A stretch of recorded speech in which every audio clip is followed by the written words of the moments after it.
Former Prime Minister Stephen Harper has kept a low public profile since the 2015 election, but now he is back with the release of his new book, Right Here, Right Now. I had the opportunity to sit down with him the other day to discuss his book, the populist movements of the day, and where the future is taking us.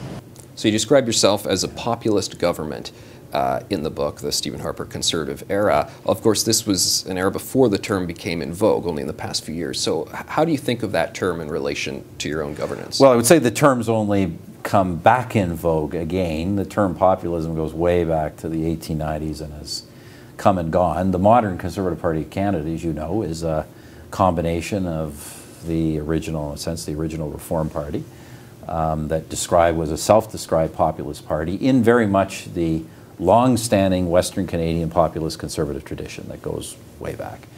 And then, of course, the traditional progressive conservative party. So, but look, I'm a philosophical conservative. I never described our party as a populist party. It was a conservative party philosophically, but a populist party in the sense that we were very conscious of designing policies that would benefit ordinary working people and their families. And we always wanted to make sure that that was our aim and that was our objective, and that we monitored results to make sure we were getting the kinds of outcomes for ordinary people that we wanted.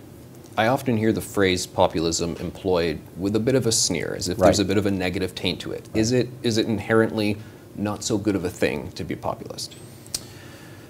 Well, I address that question. I mean, it's a controversial question. I do think, you know, if you look at the theory of populism, is that, and it goes back to, say, early settlement period in the United States and Canada, where the vast majority of the people were farmers or laborers, and you had a tiny group of people who ran banks and railroads, and the theory was that of populism that you wanted a political movement that would represent the mass of the people as opposed to just catering to the very large interests that were seen as overly influential in the economy. That's the historic origin of the term. In that sense, you know, populist just means trying to represent broad social interests. Populism, I think in many ways, populism is now used as a term for people who don't like an election result. You know, if you get the election result you want, that's democracy. If you don't, that's populism. I think that's an unfair use of the term. I think populism can and has had really bad meanings from time to time, but you know, populism can be a force that can put back onto the agenda the real concerns of ordinary people that political elites are actually ignoring. And I think today, you know, we have seen now for a number of years, particularly in the shadow of the global financial crisis, we've seen public dissatisfaction with a range of policies on the economy, on trade, on immigration, on globalization. And people are demanding that their concerns be addressed. So you trace the current sort of schism, the current populist surge we're seeing to the financial crisis as opposed to, you know, something Donald Trump campaigned on specifically or what have you? I really attribute it to three things. First of all, in the modern era, the post-Cold War, fall of the Berlin Wall, really the era of globalization, you have had in many Western countries, for a range of reasons, you have had stagnant or more than declining, stagnant or declining working and middle class wages in many countries. Be clear that in this book I'm never really talking about Canada. Canada's experiences have been very different. I wrote the book precisely because I think Canada's experiences have something to teach in these other countries. So that was the first thing. Second, you had the global financial crisis. You know, after the public essentially accepting the premises of a market-oriented economy, we've got to be competitive, we've got to stand for ourselves, we have to look after our own futures and our retirements. Suddenly you have a global financial crisis, and what happens? The big banks, the big corporations, quote, the wealthy get bailed out, right? Precisely the opposite of what they had been telling the population for years. And then the third thing that happens is then you have, after the wealthy are bailed out, very poor economic results for many ordinary working people in those same countries for the decade that follows. I think the surprise, Anthony, when we look back, is not that we had this kind of political revolt in Western countries. It's actually what took so long. The book's called Right Here, Right Now. Yeah. Is the here and the now, is it an aberration? Is it a hiccup in time, or is this a new phase? So because I see this pattern so systemically, I don't think it's a fluke or just a couple of election results. I think there are some real serious commonalities here. People's dissatisfaction with economic outcomes in Western advanced democracies, their complaints about how some economic trade, globalization, and immigration policies have negatively affected them are real. The solutions that some of these populists propose are maybe less, are less what I'd like to see, but the problems demand that traditional political parties, and I'm obviously concerned more with conservative parties, but that traditional politicians take these things seriously, that those who are on the right of center take seriously the fact that some of the policies they have been pursuing have not in fact been responding to public concern. And on the center left, I think the problem is even more serious, and frankly center left parties are under even more pressure. This idea that you can just dismiss entire elements of the population as radical and extreme and bigoted, you know, we can't treat large masses of people like that. People are responding for things that are really are bad experiences in their lives. But there seems to be people who control the levers of power at various different institutions and also in different sort of political roles. They would completely disagree with you on that premise. They'd say, no, this is a hiccup that we can will away, we can wait it out a couple years from now, see one or two individuals are shuffled off the scene. If they have that and that's not consistent with reality, aren't we, shouldn't we be anticipating even further troubles? So that's exactly why I wrote the book, Anthony. I mean, I see these patterns, but what really scares me is not that these things are happening, because in a democracy, when people are unhappy, we have a democracy so people can express their views. We have a market economy so that we can be adaptable and change. Likewise, we have a democracy so we can be adaptable and change in politics. And I think when elites simply decide that the will of the population can be ignored or ridiculed, I think that's a much bigger threat. And as I point out, the phenomenon we're seeing today is generally a populism of the right, not exclusively, but a lot of the time a populism of the right. The Donald Trumps and the Nigel Farages of the world are, for the most part, trying to fix what they see as wrong with democratic capitalist societies. Now, they may be wrong in their solutions, but I think there's a lot of evidence that they are right in the problems they are addressing. The real risk is if they fail and conservatives do not adapt, the next wave, in my view, will not be people going back to kind of establishment options. It will be people turning to the far left that wants to dismantle democratic capitalist societies, that wants to go back to pursuing socialist or even Marxist economics. And in my view, that would be taking the problems we have now, which are serious but solvable, and turning them into a long-term economic downward spiral. In an advanced, globally competitive world, we cannot afford to go down the route of a completely failed economic agenda. Yeah, there's an interesting line in your book when you say that Western educational facilities, curriculums, have sort of shielded people from the realities of economics. So have the seeds sort of been planted for these missteps? Yeah, look, I go a little farther than that, or a little more precise than that. What I say is, you know, an interesting question is, why does socialism or even communism, why does it retain a kind of a respectability as an option when it has been such a dismal failure? A dismal failure just as an economic policy. And forget about the political repression and human rights abuses on a mass scale that have occurred under those kinds of systems. Why is it that when you have, you know, true socialist economics, government control of the means of production and distribution, comprehensive, failed everywhere to a significant degree?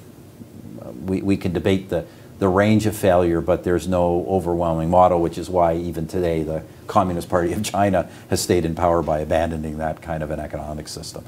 Why is it that anyone would turn back to that? You know, fascism utterly discredited. Why is by the World War II? Why is communism not utterly discredited by the Cold War and that experience? And you know, I think the reason is that I think it's an unavoidable conclusion that Marxism has been perpetrated as a respectable, viable philosophy through many academic institutions, and it's come back into, you know, other institutions in our society, educational and cultural institutions, and it's considered a viable choice, especially by people who are too young to remember what a real socialist economic and political system looked like.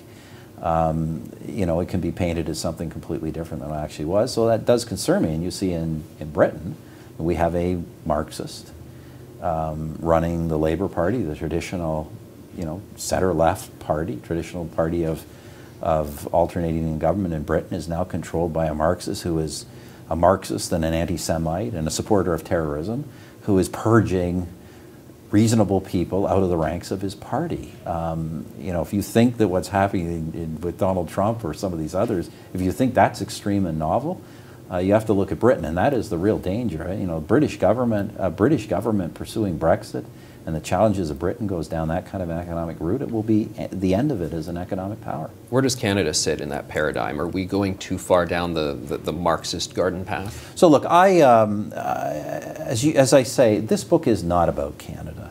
This book, in a way, the only sense in which it's about Canada is that Canada has avoided to date virtually all the trends I've talked about. We have had changes in government in Canada, but they've been changes of a largely traditional nature. Parties, traditional options replacing other traditional options. The reasons for that is fairly simple.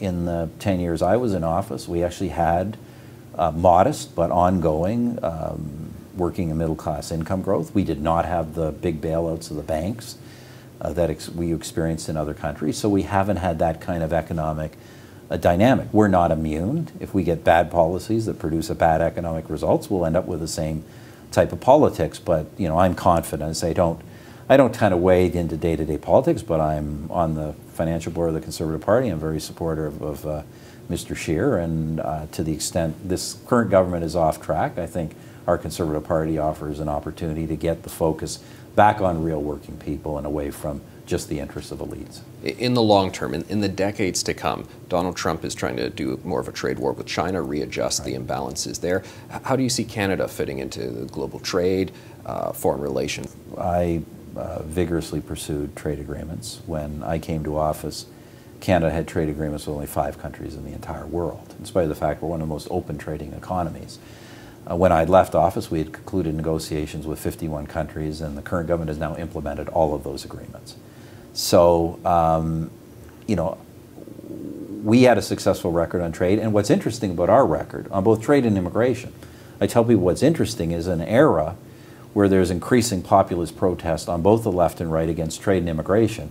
In Canada, our Conservative government was able to pursue the biggest per capita immigration program in the world and the most vigorous trade negotiation agenda in the world, and we did both with overwhelming public support, so much so, as I say, that our successors have adopted all of our trade agreements.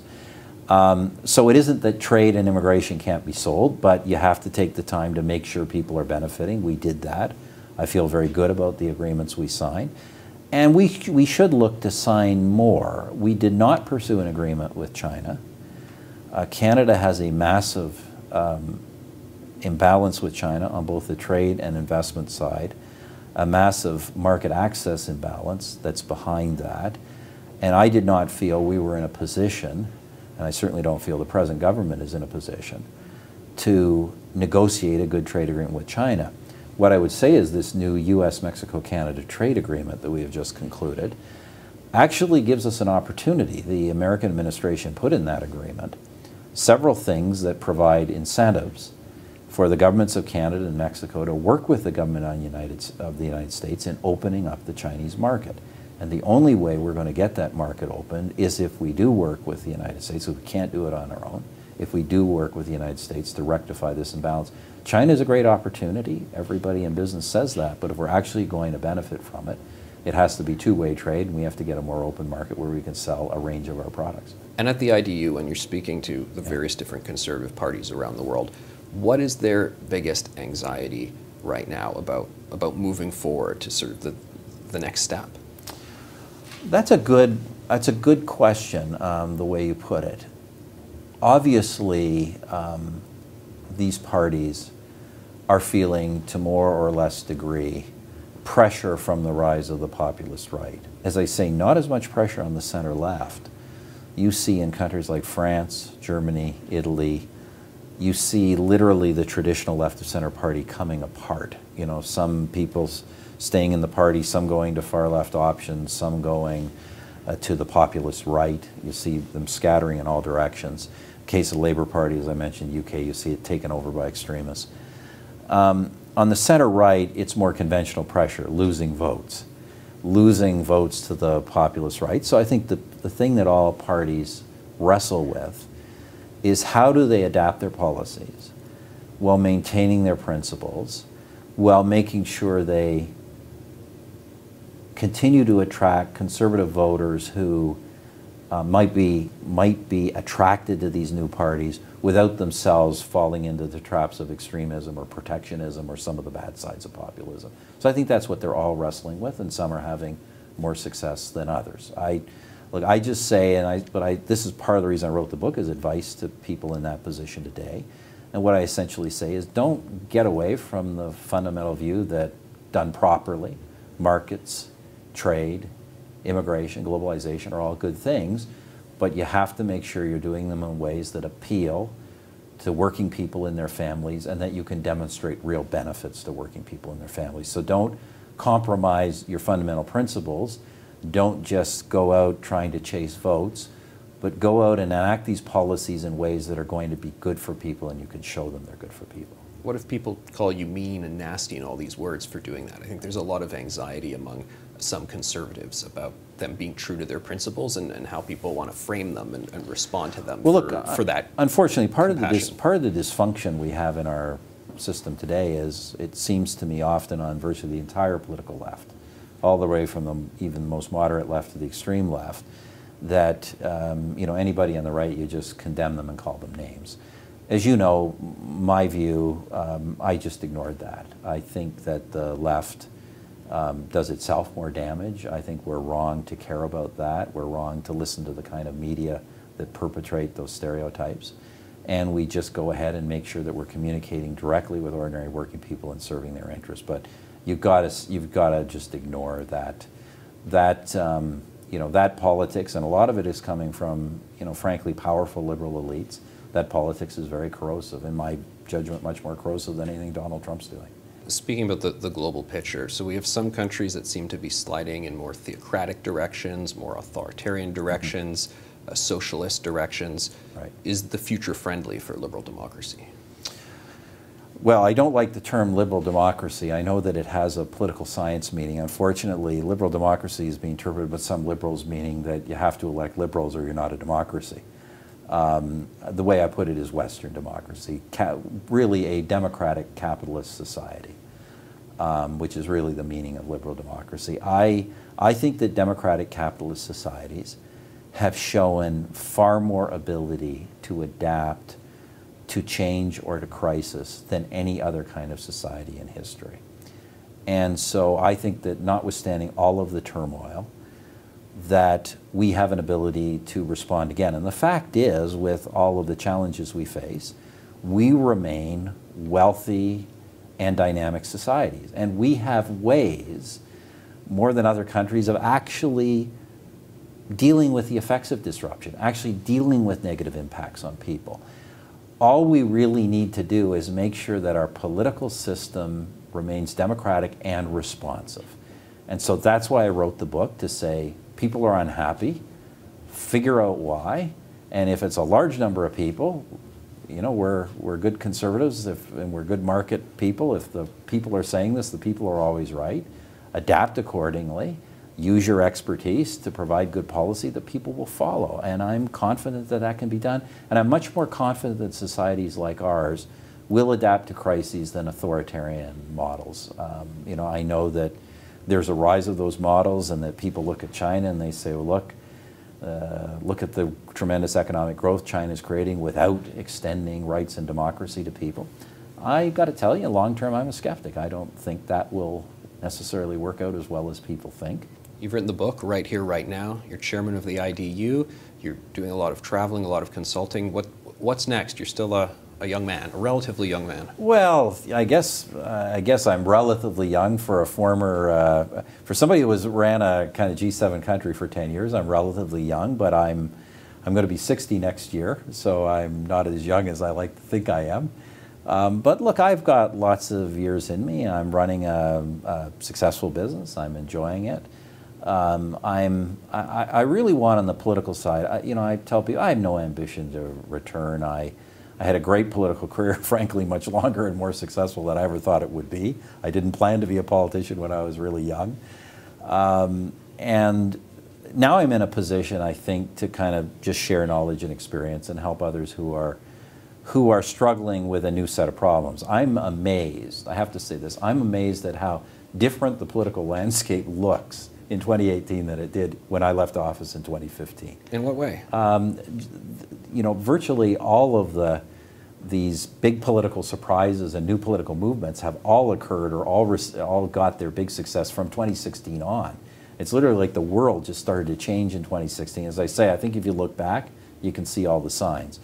But nevertheless, I think because Canada has a different story to tell, and because our government had a different story to tell, and the results here have been much more positive, both economically and politically, I think it puts our firm in a good position to help business and help a new generation of political leaders better respond to these challenges. So it's a new career, but it's one that builds on my experience, but is enjoying being out of the day-to-day political arena. Stephen Harper, thanks for making time for us. Thanks for having me.